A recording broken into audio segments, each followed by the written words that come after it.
Voilà, très bien. Eh bien, mesdames, messieurs, je vous remercie de votre présence. Je remercie la presse, bien sûr, les médias locaux, régionaux. Je remercie aussi les élus qui se sont rendus nombreux à cette réunion. C'est un moment qui est un moment important pour la ville de Divonne, puisque aujourd'hui, nous allons vous présenter nos partenaires qui vont être en charge de la construction d'une usine d'embouteillage d'eau et de la commercialisation de l'eau minérale de Divonne-les-Bains. Donc j'ai le plaisir de vous présenter nos partenaires qui sont associés dans une société, la société Andreus. Au capital de cette société participe Patrick Sabaté, qui j'imagine tout à l'heure se présentera et aura un certain nombre d'informations sur ses activités. En tout cas, j'ai pu comprendre que vous étiez venus pour ça aussi.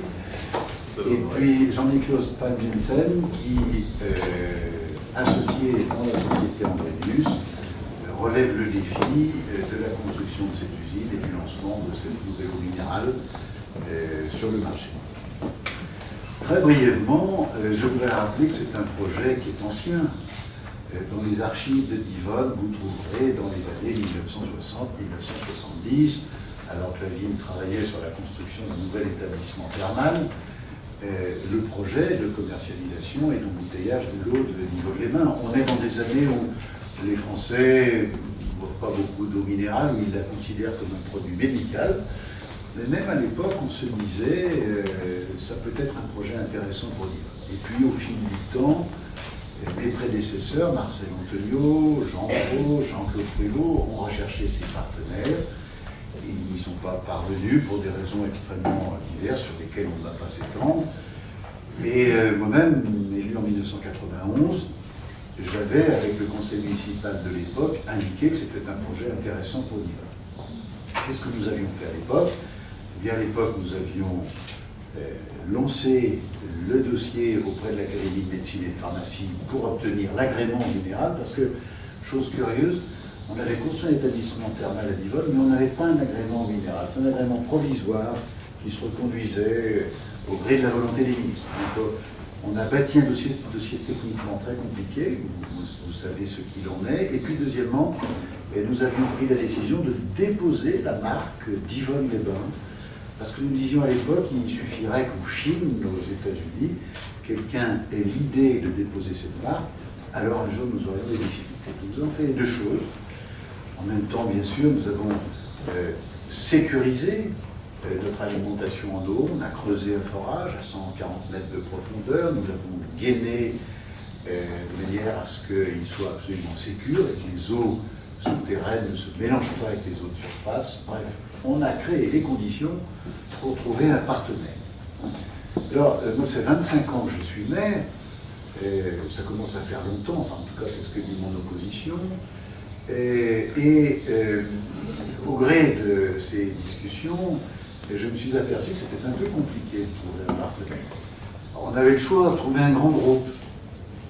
Ces grands minéraliers qui rayonnent sur le monde entier, très clairement, je vous le dis, on les a approchés.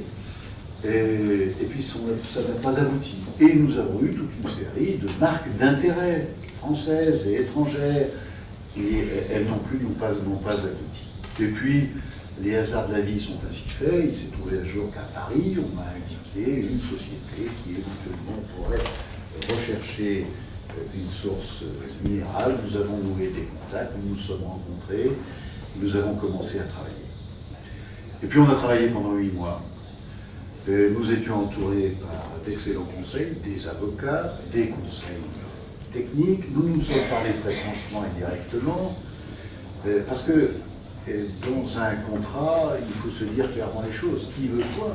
Et quand on pose bien les bases, en général, quand il n'y a pas de malentendu, quand il n'y a pas d'ambiguïté, si on est d'accord sur les fondamentaux, en général, les choses vont assez vite. Si on est un peu ambigu, les choses changent au fil des discussions. Là, on s'est parlé très clairement dès le début de nos contacts, ce qui nous a permis de mandater nos avocats et nos conseillers respectifs en leur donnant des lignes directrices très claires. Qu'est-ce que nous voulions et qu'est-ce que nous ne voulions pas?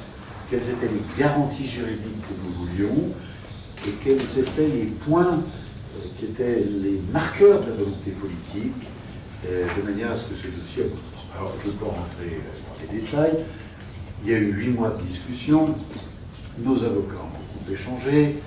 De temps en temps, il a fallu que nous arrêtions ces discussions, parce que les questions juridiques, on peut en parler très très longtemps, et ça peut même durer éternellement. Donc à un moment, il faut arrêter de discuter, écrire une clause et se mettre d'accord dessus.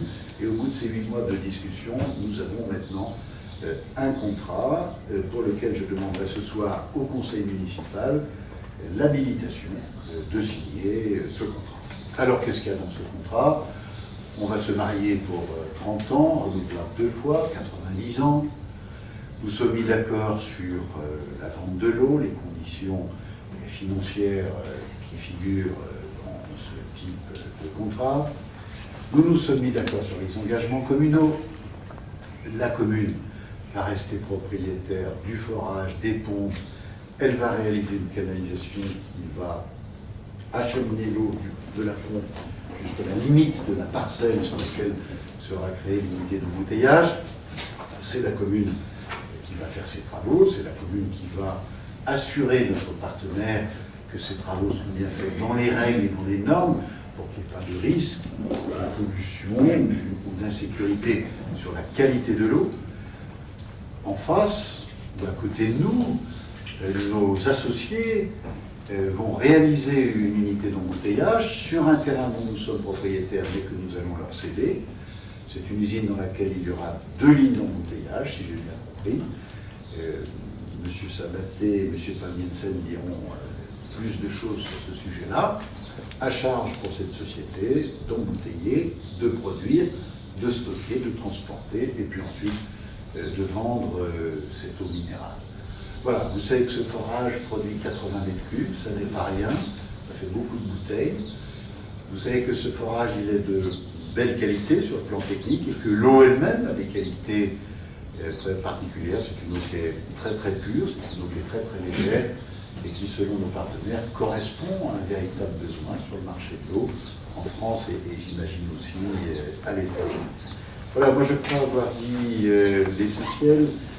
Je voudrais simplement terminer en disant que dans un contrat, il y a toujours des risques, que sera demain, les choses changent, les choses évoluent.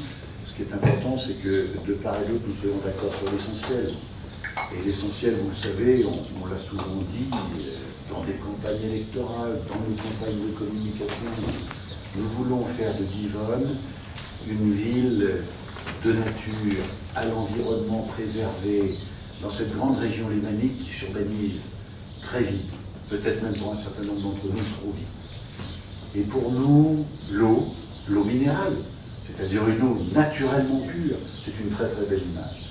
Et si, avec la société Andrénius, dans les années qui viennent, on peut porter cette image en France et à l'étranger, et si cette belle image vous permet de réaliser une très très belle opération industrielle, réciproquement nous en serons très heureux, vous comme nous pourrons tirer beaucoup de bénéfices, beaucoup d'avantages. Je ne parle pas de bénéfices financiers, ça c'est votre affaire, ça. Moi je parle surtout de bénéfices en image et de notoriété, réciproquement beaucoup de bénéfices de ce partenariat que je souhaite fructueux pour les 90 ans qui viennent. On en reparlera dans 90 ans et on pourra en faire la montagne.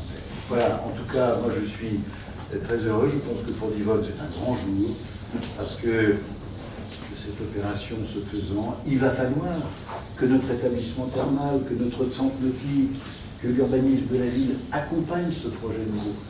Ça veut dire un renforcement de notre identité à l'environnement très marquant et très particulier dans cette région lémanique. Et je pense que Divonne va considérablement changer dans les années qui viennent avec ce nouveau partenariat. Ok. Laissez-nous. Ah, je sais pas. Voilà, c'est peut-être à vous de dire un mot avant qu'on ne réponde aux questions des journalistes. Très bien, monsieur le maire, déjà merci pour votre soutien depuis le début dans cette aventure. Messieurs les élus, je vais dire vous connaître pour la première fois. mesdames et messieurs de la presse également. On va se présenter brièvement avec mon ami associé Jean-Nicolas. Jean-Nicolas est un des plus grands importateurs de vins spiritueux en pays scandinaves. Moi, je suis producteur de champagne. Et il se trouve que probablement nos diététiciens nous ont suggéré de peut-être s'intéresser à l'eau aussi. Voilà, et c'est pour moi un petit trait d'humour. Effectivement, je vais rappeler que nous étions à la recherche d'un beau projet français d'eau minérale, disposant, mon associé et moi-même, de réseaux nécessaires pour penser valablement que nous étions en condition de commercialiser une ressource comme celle-ci dans le monde entier. Voilà. Et il se trouve que Monsieur le maire a eu la gentillesse de nous contacter. Nous avons parcouru ces 8 mois dans les conditions qu'il a décrites, qui étaient très fructueuses, très sympathiques et très productives, dans un état d'esprit de vouloir aboutir. Voilà.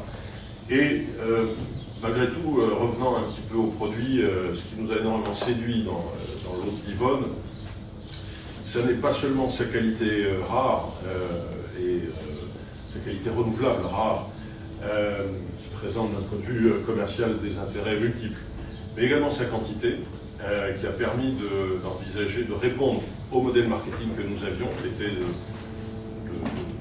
nous implanter sur des marchés de distribution classique, mais également des marchés de distribution haut de gamme, tant en France qu'à l'étranger.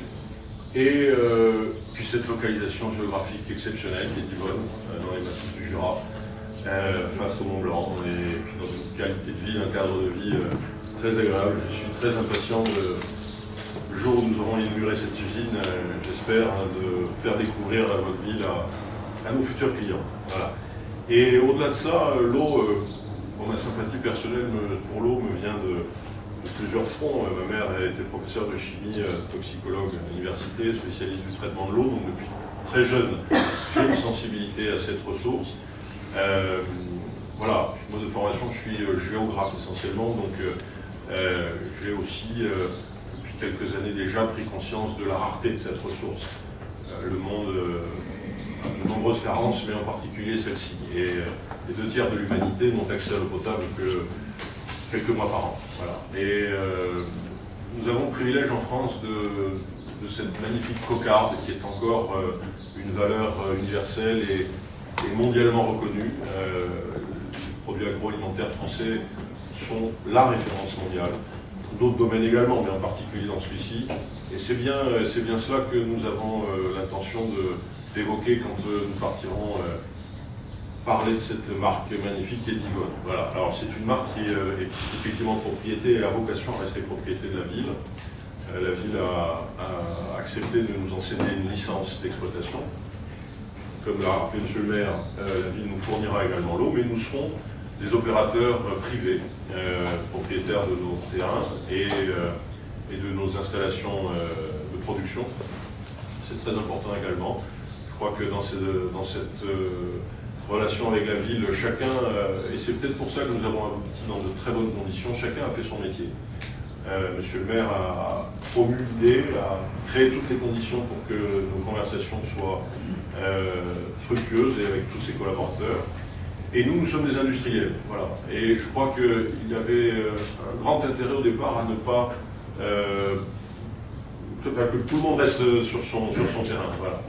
Et nous sommes des industriels. Moi, j'ai eu la chance, à l'âge de 28 ans, pour des circonstances un peu tristes, mais j'ai quand même une grande chance d'avoir repris les commandes d'un groupe familial qui était assez important à l'époque, qui était le premier fabricant mondial de bouchons Liège et de tonnellerie. C'était un groupe qui était coté en bourse à Paris, et j'ai eu la chance avec mes cousins d'en faire une très très grande entreprise. Et j'ai pour ma part une assez longue expérience de l'investissement industriel. Et nous nous complétons remarquablement avec Nicolas, qui lui se présentera après, mais est un homme d'une grande expérience en matière de création de marques et de promotion de marques de boissons en général, un très grand réseau dans ce domaine. Et moi, je me suis baladé dans le monde depuis 25 ans pour la promotion des différents produits que j'ai eus, en particulier le champagne, qui est une marque que j'ai créée il y a 21 ans, et qui m'a amené à rencontrer bien les meilleurs sommeliers de la planète, et qui, j'espère, auront une oreille attentive aussi dans l'avenir pour la gamme vert en particulier des eaux de Divonne, puisque voilà, M. le maire l'a rappelé, 80 m3 par heure renouvelables, c'est très important, puisque nous ne prélèverons pas plus que ce que la nature est capable de nous offrir. 80 m3 par heure, cela représente beaucoup de centaines de millions de litres par an. Et donc, évidemment, ce n'est pas en restauration que la grande majorité de ces produits iront, mais sur des réseaux de distribution plus classiques. En revanche, nous sommes très attachés, et grâce en particulier à l'image de cette ville, à être présents dans des établissements de restauration et d'hôtellerie essentiellement haut de gamme, qui valoriseront encore mieux l'image. Voilà. La géographie, j'aurai, j'espère, l'occasion de vous en parler dans d'autres réunions futures, parce que notre marketing est encore un petit peu l'ADN de ce projet, et comme je disais hier soir, je préférerais pour l'instant qu'on m'attende là où je ne suis pas. Voilà. Pourquoi? Parce qu'il se trouve que certains de nos amis et concurrents voilà, n'ont pas vocation à nous faire de cadeaux non plus, donc dans un premier temps, on restera un petit peu discret sur ce que nous avons prévu de faire. En revanche, c'est un projet de très long terme, qui a une dimension à la fois patrimoniale et de partenariat de très longue durée. On parle de 90 ans, monsieur le maire a l'enthousiasme de penser que nous serons là pour le voir. Je suis très optimiste, mais moi, pour ma part, je ne le souhaite même pas. Mais bon. Mais ceci veut dire que une usine d'eau minérale dans une ville comme Divonne n'est pas une usine comme les autres. C'est un lieu de valorisation de l'image de la ville, et c'est aussi un lieu qui a vocation à participer à la vie de la ville. C'est une activité économique industrielle classique, avec ses rentabilités classiques, mais qui a vocation à s'intégrer sur des projets que nous aurons le loisir et le plaisir d'évoquer au fur et à mesure de l'imagination des uns et des autres pour l'avenir. Mais c'est une véritable volonté de notre part, et je pense que ça a beaucoup de sens, que ce privilège de l'eau soit partagé par le plus grand nombre. Et je me permets juste de faire une petite, pas correction, mais vous avez évoqué pas forcément sur la partie financière, mais cette partie financière aussi a vocation à profiter au plus grand nombre dans la ville. Voilà. Ça restera une usine à dimension humaine, puisque nous avons prévu une ouverture de l'usine en 2017 et une création nette de 20-25 emplois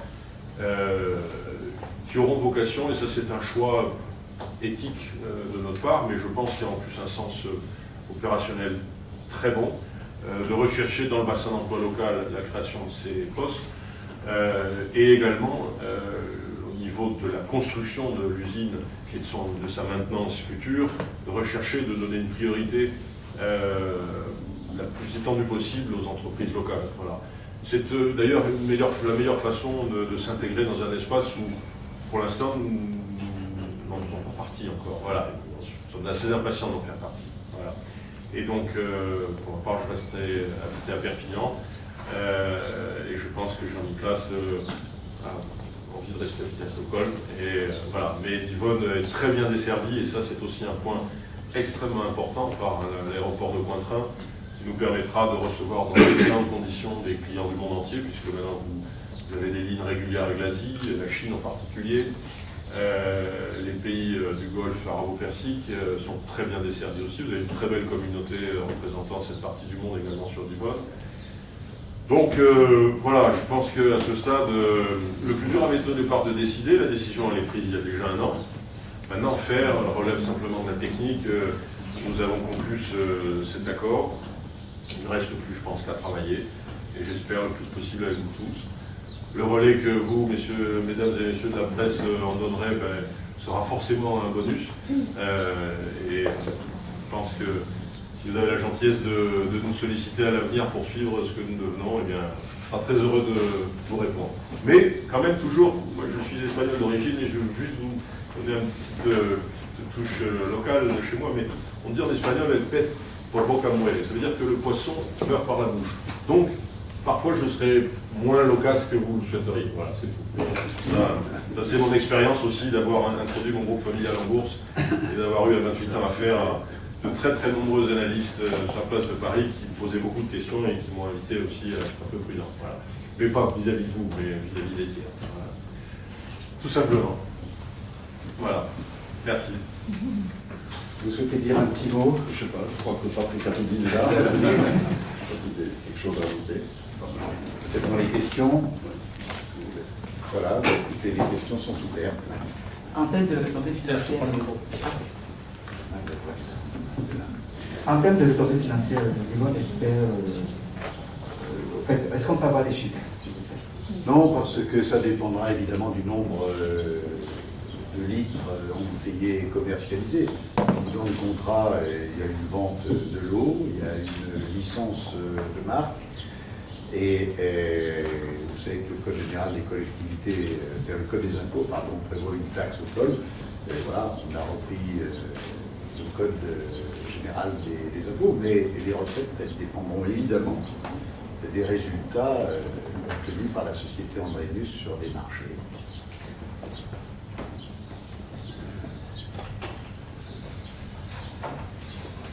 Moi, j'ai une question essentiellement par rapport à... Je sais qu'à Divonne, il y a pas mal de citoyens divonnais qui vont se servir gratuitement avec leur bidon d'eau à la source naturelle. Est-ce que ça va continuer? Et on va regarder la question. Et il y a une partie de l'eau qui est rendue à la rivière, donc on va regarder ce qu'il en est. Vous avez on avait essayé de trouver un forage de secours. Et en fait, on est tombé dans une couche très très profonde, c'était une eau un peu plus minérale, c'est pas tout à fait la même. Et là, les Divonnais viennent se servir, donc ça ne changera pas. Quant à l'eau, on sera sans doute un peu plus vigilant sur ce qui est rejeté à la rivière, compte tenu des accords que nous avons. Permettez, je veux juste également rajouter une petite chose. Voilà, bon, Manon des Sources, Jean de Florette est un écrit méridional et je crois que l'eau a vocation à être partagée. Donc évidemment, dans le cadre de ce que vient de dire M. le maire, beaucoup de précautions doivent être prises, mais pour la préservation de la ressource, notamment en termes d'hygiène et de transport de l'eau, mais intraville. En revanche, je n'imagine rien, et tout le contraire, qui puisse priver les Divonnais, les Divonnaises, pardon, d'un accès à ce qui leur appartient d'une certaine façon. Donc aller prélever au bidon à la source me paraît à la fois romantique et ayant vocation à durer. Voilà. Donc j'ai même d'autres idées que je vous dévoilerai par la suite, mais retenez s'il vous plaît cette notion de partage avec l'eau. Voilà. Merci. Quand vous dites que vous êtes parmi les 10 grandes marques françaises, c'est en termes de qualité évidemment, de quantité aussi.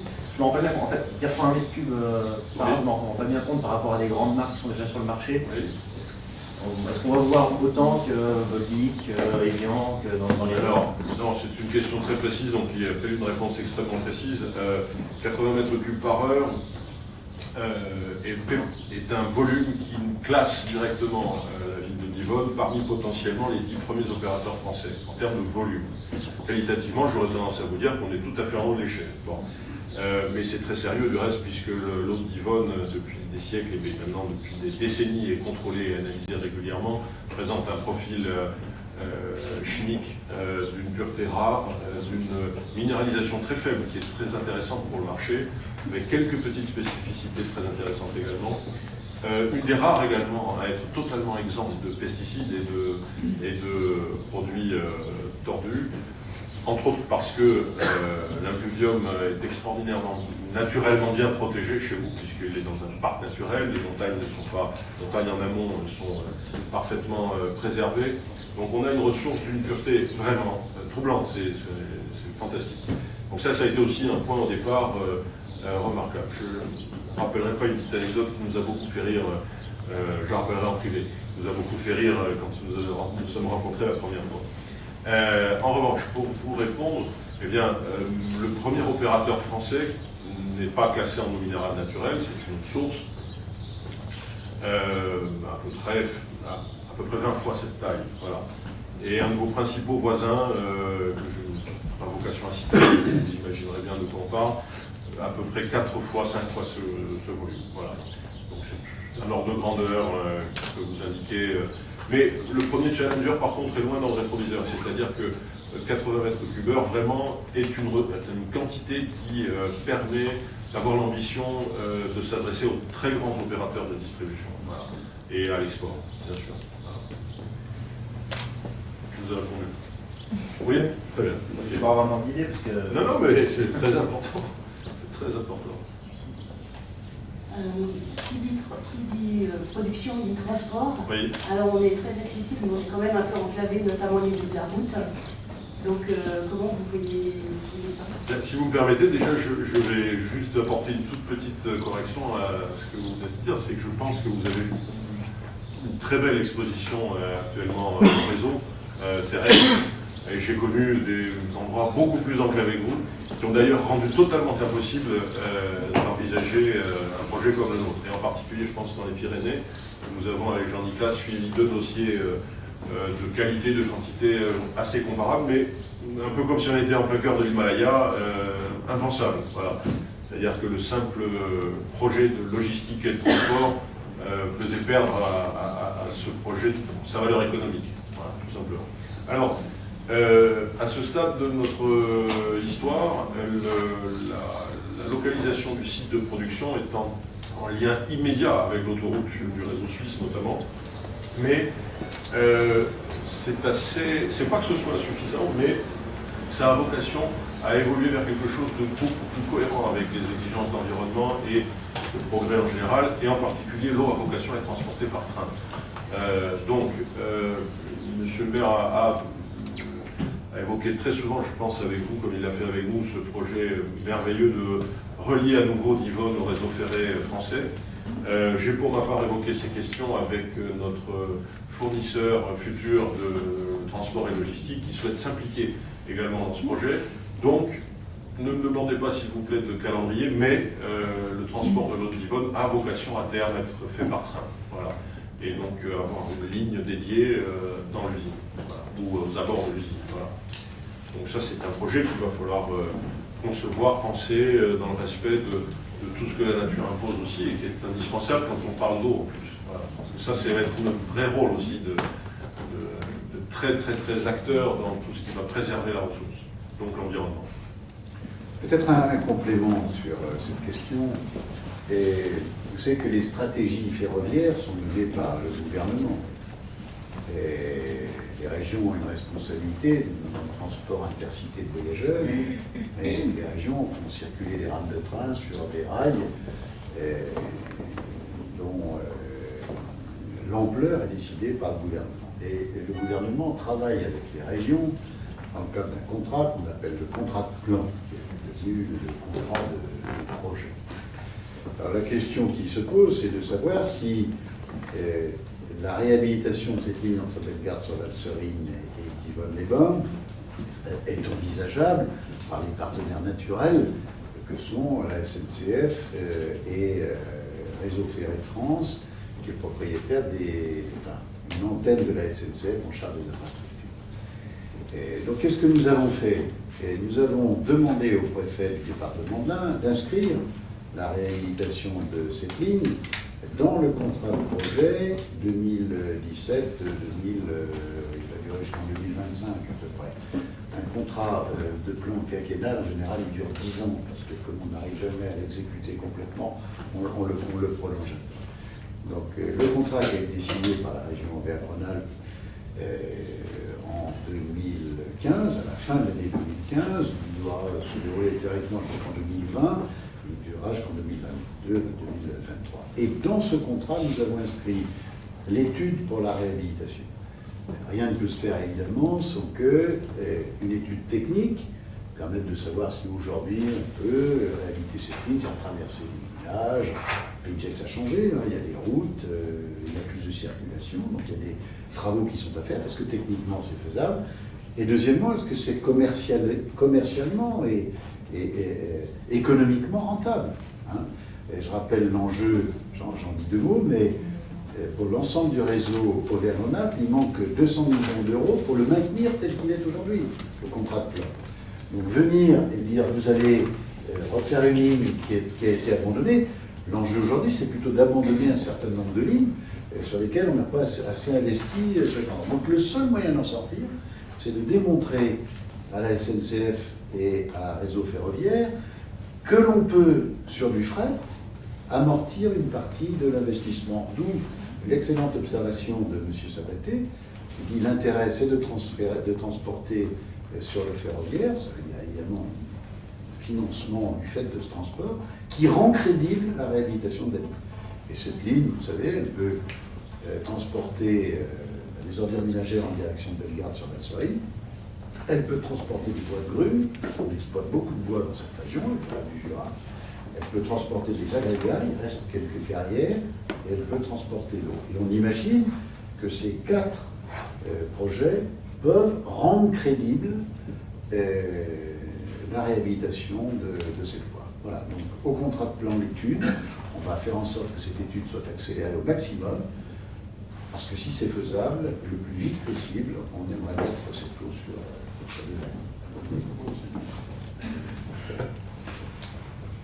Si j'ai bien noté, vous avez parlé de 2017 tout à l'heure, il s'agit du lancement des travaux de la première commercialisation. Et à quel moment, s'il vous plaît? Merci. Alors, je ne saurais peut-être pas vous répondre avec ce niveau de précision, mais l'addition du temps administratif et du temps industriel pour construire l'usine, bon, c'est essentiellement d'abord, dans un premier temps, le dépôt d'une demande de permis de construire sur notre tension, et nous avons besoin de 8 mois à 12 mois pour construire l'usine, installer les lignes de production. Donc, un schéma optimiste mais raisonnable serait une inauguration fin 2017. Voilà, dans le dernier trimestre de 2017. Bon, pour avoir construit déjà quelques usines, et en particulier une de taille très sensiblement supérieure, je sais qu'il peut parfois arriver qu'on ait 3 mois de retard. Voilà. Donc, peut-être devons-nous patienter début 2018, mais voilà, c'est pas l'objectif. Et entre autres choses parce que l'investissement financier sera d'autant mieux amorti que nous commencerons tôt. Voilà.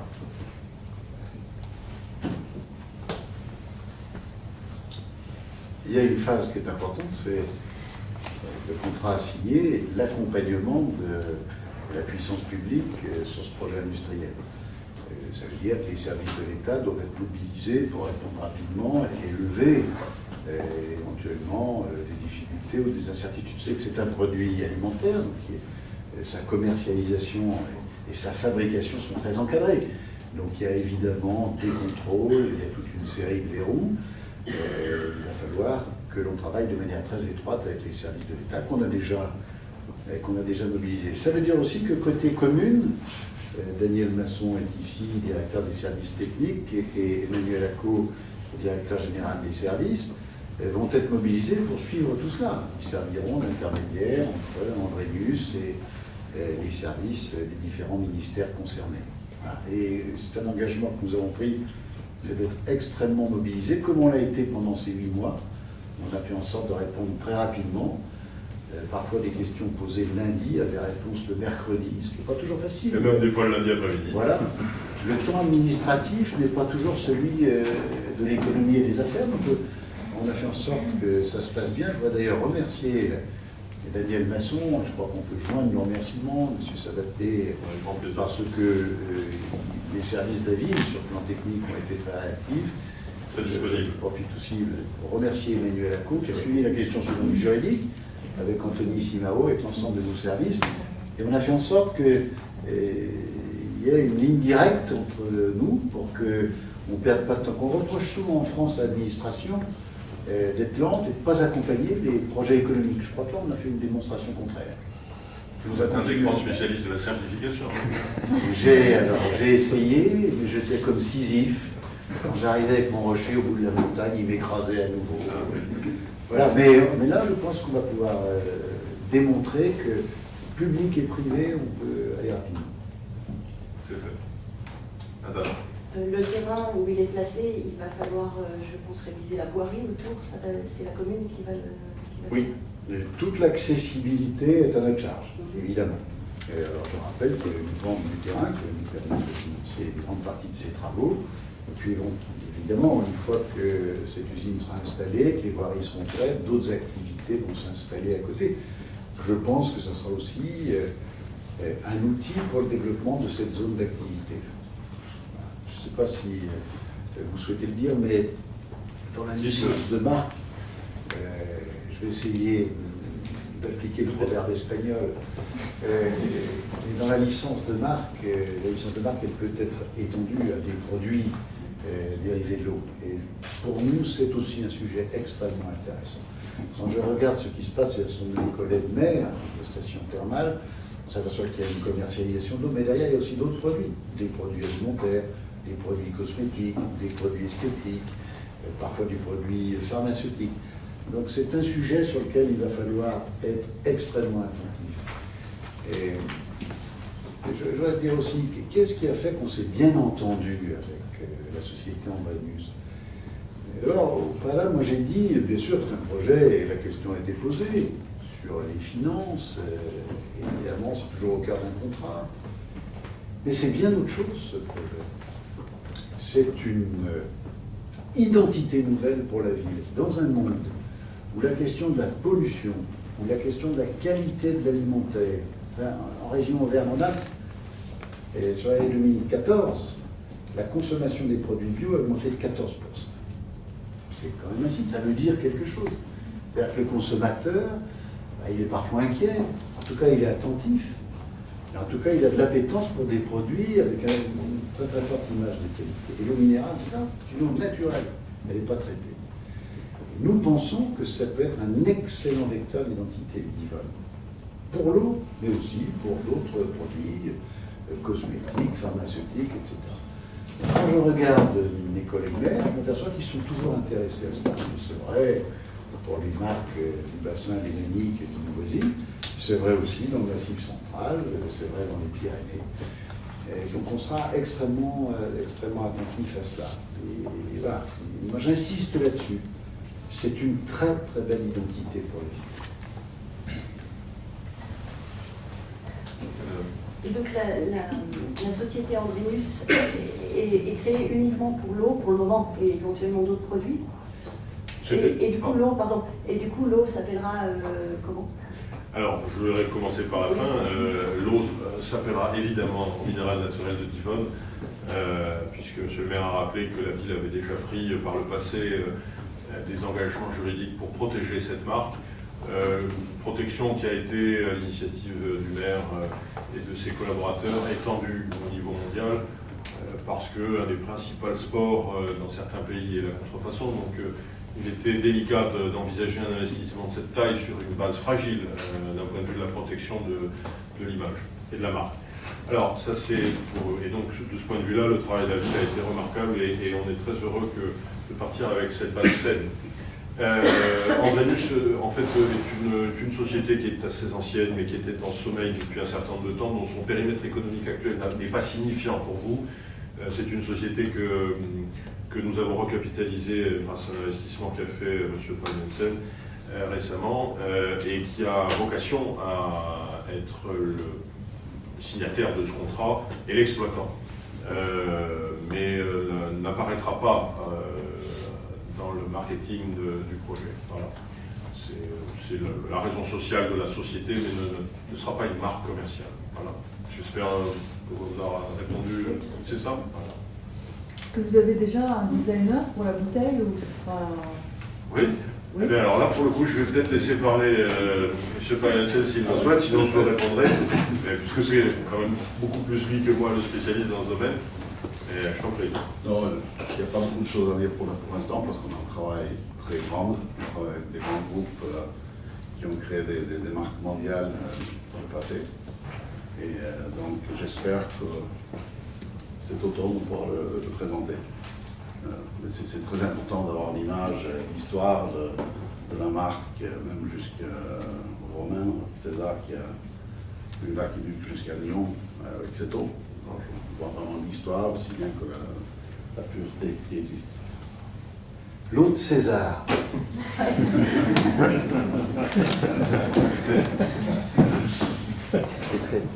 Très bien, mais c'est vrai. Non, mais une histoire remarquable. 2000 ans d'histoire de l'eau, on est très sensible, Jean-Luc Classe et moi, et je pense que, toujours pareil, dans cette vision de très long terme que nous avons sur ce projet, il est très important aussi que l'identité ait des fondements solides, l'identité visuelle de la marque ait des fondements solides. Mais l'eau reste quand même quelque chose de simple et je crois que c'est un peu dans cette direction que nous allons aller également. Mais c'est aussi très très important de vraiment faire quelque chose de bien au début. Parce qu'une marque, j'ai travaillé avec des marques, des produits pour les consommateurs pendant toute ma vie, et c'est très, très difficile de changer plus tard. Alors c'est pourquoi on avait souhaité de pouvoir le présenter aujourd'hui, mais c'est plus important de le faire bien et plus tard.